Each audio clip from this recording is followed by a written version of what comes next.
Point बहुत बहुत सुंदर बेटा डिस्कशन था। इस भौतिक जगत में देखिए हम लोग सभी लोग चाहते हैं ना, हमारे जीवन में अनेकों ऐश्वर्य के पीछे पड़े रहते हैं, है ना? हर एक ऐश्वर्य जिस भी चीजों से हम, जैसे मान लीजिए कोई यूपीएससी का प्रिपरेशन कर रहा है, तो जब तक तो अच्छी बात है प्रिपरेशन करना, लेकिन क्या है कि जब तक उस पोस्ट पे रहेगा तब तक उस ऐश्वर्य को भोगेगा। पर फाइनली क्या होगा, एक टाइम पे जैसे ही रिटायर हुआ फिर वो सारी फैसिलिटी ले ली जाएंगी। उसी तरीके से अलग अलग चीजों का जब हम कामना करते हैं तो सबसे रिलेटेड कुछ ऐश्वर्य मिलता है। अगर कोई व्यक्ति ब्रह्मा जी, ब्रह्मलोक का स्थान या ब्रह्मा जी का ही पोजीशन मांगे तो उससे भी जुड़े हुए कुछ उसको ऐश्वर्य की प्राप्ति तो होगी। बट प्रॉब्लम क्या है कि ये ऐश्वर्य कुछ समय के लिए मिलेगा और फिर इसका विनाश हो जाएगा, है ना? लेकिन यहाँ पे बताया जा रहा है कि तो फिर किस तरीके का ऐश्वर्य, हम सोचिए इतना मेहनत करना, इतना इतना कुछ हम लोग करते हैं अलग अलग ऐश्वर्यों के लिए जीवन में, है ना? लेकिन इतना मेहनत अगर हम भगवान की भक्ति के लिए करें, ना भगवान को प्राप्त करने के लिए करें, तो फिर उससे जो जुड़ा हुआ ऐश्वर्य है उसका कभी नाश नहीं होता है। भगवान की भक्ति का जो ऐश्वर्य है वो कभी कभी खत्म नहीं होने वाला है। तो हमारा जो टाइम एनर्जी, मतलब ठीक है बाकी चीजें करे कोई दिक्कत नहीं है, लेकिन अल्टीमेटली प्रॉब्लम यही है कि अगर हम भगवान की भक्ति और उनकी सेवा में हम अपना अगर समय एनर्जी नहीं लगाएंगे तो बाकी कुछ प्राप्त भी हो रहा है तो वो सब क्या होगा, एक समय के लिए होगा। बट भगवान की भक्ति में जो हमें प्राप्त होगा वो शाश्वत काल के लिए प्राप्त होगा। तो उसको हमें पोस्टपोन्ड या उसको कम नहीं करके छोड़ देना है ना, उस पर भी हमें समय और एनर्जी लगानी है। एंड यही सेकंड पॉइंट बताया जा रहा है कि देखिए हर व्यक्ति को क्या चाहिए, वास्तव में देखा जाए तो हम सभी को प्रेम चाहिए, है ना?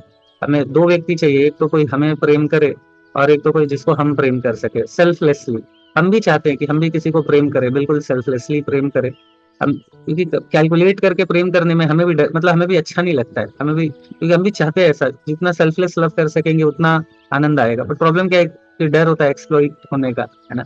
एक तो एक्सप्लॉइट होने का भी डर होता है और दूसरा ये भी डर होता है कि ये संबंध आज नहीं तो कल खत्म हो जाएगा, है ना? तो ये व्यक्ति चला जाएगा जिससे भी हम बहुत प्रेम करते हैं। उनके प्रति अभी एक डिवोटी, एक माता जी बता रहे थे उनके पिताजी को कैंसर हो गया था, अभी वो ठीक है, लेकिन बता रही थी कि हमेशा मुझे डर लगता रहता है कि कल मेरे पिताजी को कुछ हो ना जाए, है ना? तो इस भौतिक जगत का यही प्रॉब्लम है कि या तो हमें डर लगता है एक्सप्लॉइट होने का और या तो फिर बिछड़ने का डर लगता है। लेकिन यही अगर प्रेम हमारा भगवान की तरफ हो जाए, भगवान को हम सखा, गुरु, पिता, माता, सुहृद, है ना? सुहृद मतलब वेल विशर, है ना? पुत्र, तो किसी तरीके से अगर हमारा भगवान को भी उसी संबंध में हम रख ले, है ना? जैसे कई बार एक बार प्रश्न पूछ रहे थे कि देखो यशोदा मैया भी तो कृष्ण को लेके व्याकुल रहती थी, है ना?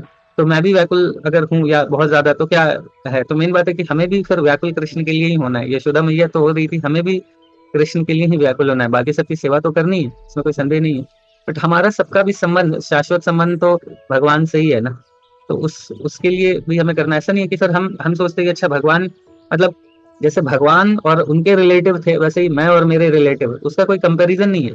हम सभी भगवान के रिलेटिव है ना? हम सोचते हैं कि जैसे भगवान के रिलेटिव तो वैसे ही हमारे रिलेटिव, वो बन नहीं सकते हैं। क्यों? क्योंकि दो प्रॉब्लम है। क्या प्रॉब्लम है? एक प्रॉब्लम यही है कि हम अगर ऐसा करके चाहे भी ना, भगवान के जैसा, जैसा भगवान का बाकी उनके लोगों के साथ संबंध है, उसी तरह हम अगर सोचे कि हम किसी के साथ संबंध स्थापित कर ले, संभव नहीं है, क्योंकि एक्सप्लॉइटेशन रहेगा ही रहेगा, है ना?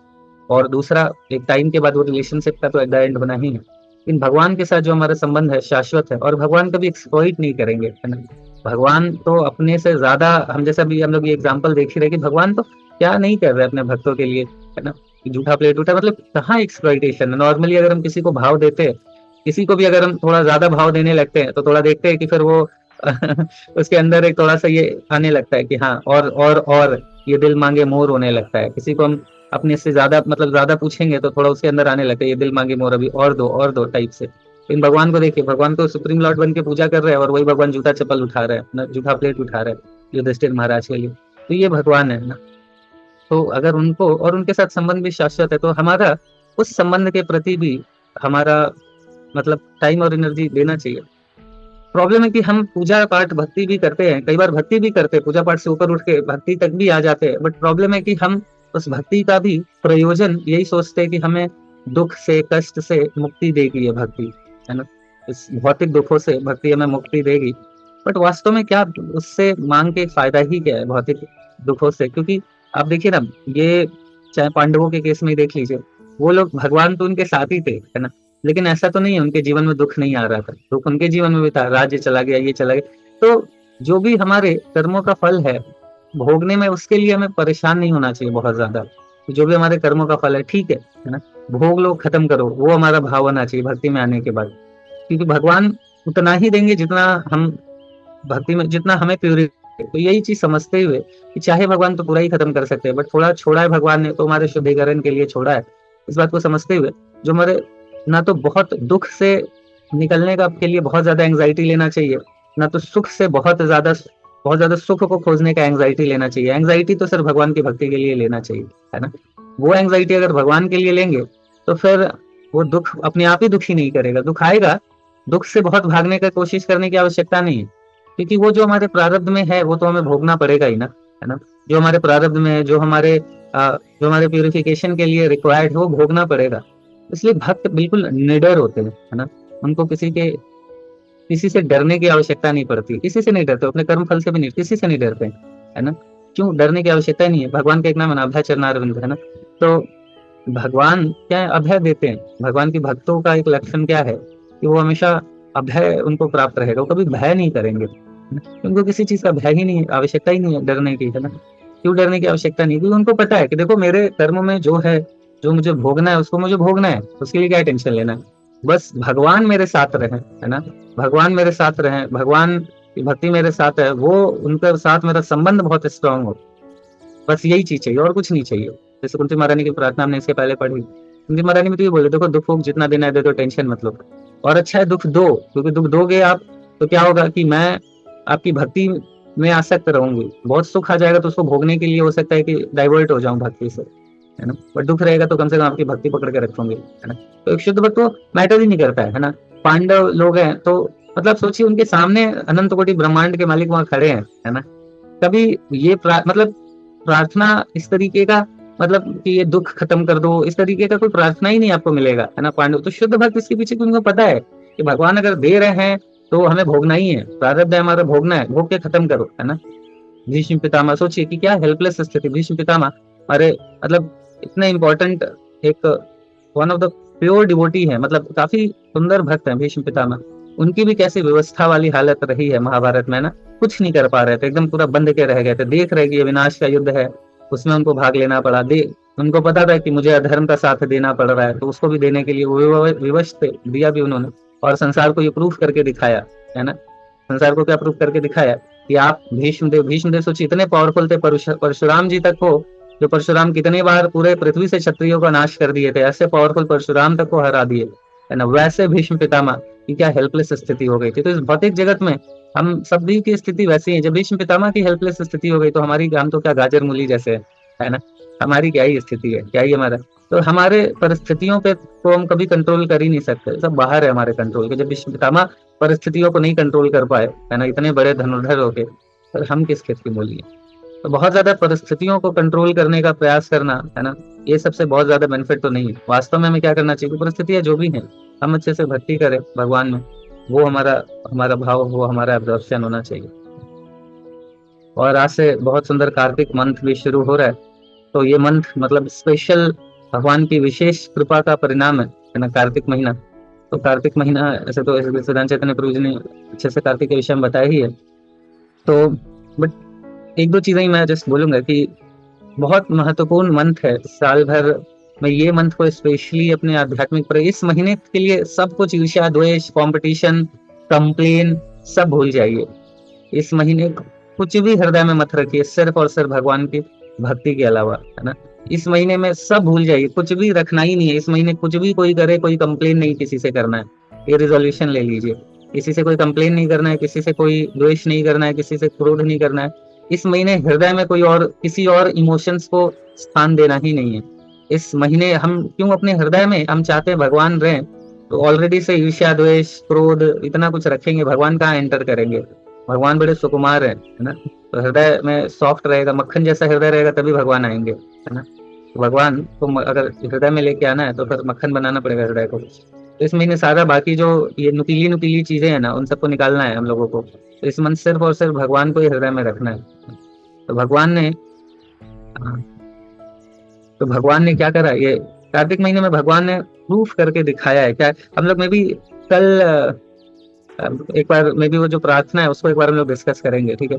तो कल ऐसा करते हैं कि हम लोग प्रार्थना को डिस्कस करते हैं, नमामि स्वरम सच्चिदानंद रूपम वाली प्रार्थना को, और उसको थोड़ा डिस्कस करेंगे। तो वही कि कार्तिक महीने में तो कल उसको डिस्कस करेंगे, तो अच्छे से हम लोग उसके ऊपर चर्चा करते हैं, है ना, कि क्या कार्तिक महीने का जो मूड है, जो भाव है, आज से शुरू हो रहा है। तो आज मैं यही चीज आप लोग सभी से रिक्वेस्ट करूंगा कि राउंड्स कुछ बढ़ाने का प्रयास करिए, है ना। बाकी तो प्रभु जी ने कई सारी चीजें बताई है, जितना हो सकता है करिए। बट अगर मैं मेरे रिक्वेस्ट इतना रहेगा कि कुछ राउंड्स बढ़ाने का प्रयास करिए, और ज्यादा से ज्यादा श्रील प्रभुपाद जी की पुस्तकों का अध्ययन, उनको समझने का प्रयास करें, और शाम में भगवान को दीपदान रोज करें, और संभव हो सके तो आपके अड़ोस पड़ोस वालों को भी बुलाइए। महाराज जी का ये है ही दामोदर अष्टकम, उसको प्ले कर लीजिए, और जो दीप होता है उसको आप धो के यूज कर सकते हैं। तो 10 रुपए में आपको दीप मिल जाएगा सफिशिएंट, 15-20 दीप मिल जाएगा, है ना। तो दीप ले लीजिए, 10-15 रुपए मिल जाएगा। बत्ती है, उसको बत्ती को ऐसा मतलब एकदम ऐसा नहीं करना है कि पूरे दीपक में एकदम घी ही घी आ जाए। जो बत्ती होती है ना, उसको जस्ट डुबाइए और निकाल लीजिए। तो जितनी देर हम ऑफर करते रहे, नॉर्मली हम लोग क्या करते हैं कि दीपक को ऐसा जला के रखते, 1 घंटे, वैसे की आवश्यकता नहीं है। जो बत्ती है उसको आप घी में डुबो के फिर निकाल लीजिए, है ना। थोड़ा सा रहता है कि जब ऑफर करते रहे उतना उतना उतने के लिए ही आवश्यकता है ना। तो उस तरीके से डेली एक आप भी लैंप ऑफर करिए, और आपके अड़ोस पड़ोस वालों को भी ऑफर करवाइए, क्योंकि इससे बड़ा मतलब दीप दान, इससे बड़ा दान नहीं हो सकता, है ना। तो अगर आप किसी से, आपका खर्चा पर दीपक में 2 रुपए आएगा ज्यादा से ज्यादा, है ना, 2-3 रुपए आएगा, है ना। लेकिन अगर किसी से आपने दीप दान करवा लिया, तो वो वास्तव में मतलब उनको आपने कितनी आध्यात्मिक स्वीकृति दे दी, वो मतलब इमेजिनेशन नहीं किया जा सकता है। बहुत बड़ी उनकी उनके ऊपर मतलब उनको भगवान से कनेक्ट करने का एक बहुत बहुत बड़ी अपॉर्चुनिटी हो जाएगी, अगर किसी से हम दीप दान कराते हैं। तो ये ऐसा प्रयास कर सकते हैं कि आपके आपके अड़ोस पड़ोस वाले, आपके फ्रेंड सर्कल, सबको आप बुलाइए, और दीपक को तो आप धो धो के यूज कर सकते हैं, कोई दिक्कत नहीं, बट दीप खाली डेली डेली यूज करना रहेगा, घी में डाल के दीप डुबो के बस निकाल लीजिए। और फिर ये दीपदान को मतलब ये जो दामोदर अष्टकम है उसको चला लीजिए स्पीकर पे, और साथ साथ में आप लोग गाते रहिए। मोबाइल पे भी शेयर कर सकते हैं, और फिर साथ साथ में गाते हुए तो ये कर दीजिए जैसे हम लोग नॉर्मली करते हैं। तो सबसे अगर गुरु परंपरा है आपके ऑल्टर में तो बहुत अच्छी बात है। गुरु परंपरा है तो पहले जैसे श्रील प्रभुपाद जी हैं, या फिर नहीं भी है तो मानसिक रूप से हम ऐसा परमिशन ले सकते हैं, और उसके बाद फिर हम भगवान को जो ऑफर करते हैं, तो वही चार चार बार 4-2-3-7 ऐसा करके, है ना। तो ये जो सीक्वेंस है उसमें भगवान को दीप अर्पण करके, तो इस तरीके से करने का प्रयास करिए, है ना। तो ये अगर आप कार्तिक महीने में डेली खुद के लिए करें और बाकी लोगों को भी कराए, तो इससे अच्छा कुछ नहीं हो सकता है। बहुत बड़े भगवान मतलब बहुत बड़ी सेवा है ये, है ना। प्रयास करिए कि अगर ऐसा हो सके। बाकी हम लोग कल थोड़ा सा डिस्कशन करेंगे ये दामोदर अष्टकम पे। अगर आज एक बस पॉइंट और मैं बताऊंगा एंड आई विल कंक्लूड, कि कार्तिक महीना इस बात को रिप्रेजेंट करता है कि जो यशोदा मैया है ना, नॉर्मली देखा जाए तो यशोदा मैया कोई बहुत बड़ी योगी नहीं थी, बहुत बड़ी ज्ञानी नहीं थी, है ना। सिंपल क्या थी, एक सिंपल भक्त थी, एक सिंपल गृहिणी थी, है ना। अपना मक्खन निकालना, घर का देखभाल करना, जस्ट अपने घर का कार्यकलाप करने का वही कर रही थी, है ना। बट वैसे सिंपल हृदय के साथ और सिंपल भक्त होने के कारण अनंत कोटि ब्रह्मांड के मालिक भी क्या हो रहे हैं, उनसे बंध जा रहे हैं, है ना। शुरुआत में नहीं बंध रहे थे, 2 उंगली रस्सी छोटी पड़ रही थी, लेकिन फाइनली बंधते हैं। तो ये जो 2 उंगली रिप्रेजेंट क्या करता है, एक तो भगवान की कृपा, बट भगवान की कृपा कब आएगी, जब हमारा सिंसियर एफर्ट होगा, है ना। तो ये 2 उंगली किसको रिप्रेजेंट करती है, तो हमारे सिंसियर एफर्ट्स भगवान को अपने बांधने का। हम सभी भी चाहते हैं ना भगवान हमारे हृदय में बंधे, है ना। सभी चाहते हैं ना हृदय में बंधना। तो हमारा सिंसियर एफर्ट होना चाहिए, कंटिन्यूअस एफर्ट होना चाहिए, है ना। कंटिन्यूअस एफर्ट, डेली का एफर्ट होना चाहिए कि कैसे हम भगवान को अपने हृदय में बांधे। तो वो कंटिन्यूअस एफर्ट हम दे भगवान को अपने हृदय में बांधने का, है ना, अपने साधना के द्वारा, अपनी सेवाओं के द्वारा। तो ये अगर हमारा कंटिन्यूअस एफर्ट है तो 100% है ना, ये दामोदर मास इस बात का साक्षी है कि अगर हमारा कंटिन्यूअस एफर्ट है, जैसे यशोदा मैया कंटिन्यूअस एफर्ट करी, उनके एफर्ट को देख के भगवान उनसे बंध गए, उसी तरह हमारा भी कंटिन्यूअस एफर्ट रहेगा, है ना। डेली अगर हम अपने हृदय से अपनी साधनाओं को कर रहे हैं, अपनी सेवा को कर रहे हैं, तो आज नहीं तो कल पक्का वो दिन आएगा जिस दिन भगवान भी हमारे हृदय में बंधेंगे, है ना। तो और भगवान ने इस महीने तो नल कुबेर मणिग्रीवा, वैसे लोगों का भी जो एकदम बिल्कुल व्यभिचारी लोग थे, उनका भी उद्धार किया है ना। तो हम लोग तो शिला प्रभुपाद जी की कृपा से थोड़ा मोड़ा भक्ति भी करना शुरू कर दिए। उनका तो कुछ भी क्वालिफिकेशन नहीं था, बस एक ही क्वालिफिकेशन था कि नारद जी का संग उन्हें प्राप्त हुआ, है ना। उससे और कोई क्वालिफिकेशन नहीं था। नल कुबेर मणिग्रीवा बिल्कुल व्यभिचारी लोग थे, बड़े बाप के बेटे, सारा याशी करते थे, नग्न अवस्था में, है ना, थे वहां पे जो हेवनली गर्ल्स है उनके साथ।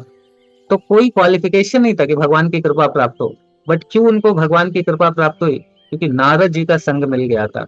तो हमारा भी कोई क्वालिफिकेशन नहीं है कि हमें भगवान की कृपा प्राप्त हो, लेकिन चूंकि हम सभी को भी उसी नारद जी के परंपरा में, श्रील प्रभुपाद जी और महाराज जी जैसे जो गुरु परंपरा में हमारे इतने सारे आचार्य हैं, उनका हम सभी को आशीर्वाद और कृपा मिली है ना।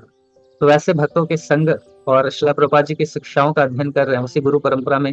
इस परंपरा में श्रील प्रभुपाद जी हैं, उसी परंपरा में हम ब्रह्म माधव गौड़ संप्रदाय में आते हैं हम सभी लोग, और नारद जी भी उसी संप्रदाय में है ना। तो जैसे नारद जी नलकुबेर मणिग्रीवा का, तो इतने व्यभिचारी लोगों को भी अगर नारद जी का संग मिला तो भगवान की शुद्ध भक्ति उनको प्राप्त हुई। उसी तरीके से हम लोग भी उसी परंपरा में हैं, है ना। हमें भी श्रील प्रभुपाद जी का संग मिल रहा है प्रभुपाद जी की पुस्तकों के माध्यम से। अगर हम सभी लोग भी उस संग का लाभ उठाएंगे तो 100% हमें भी शुद्ध भक्ति प्राप्त होगी, है ना। इस बात का साक्षी है ये दामोदर महीना, ठीक है। इसको यूटिलाइज करना है हम सभी को मिलकर, ठीक है। हरे कृष्णा। हरे कृष्णा हरे कृष्णा कृष्ण कृष्ण हरे हरे हरे राम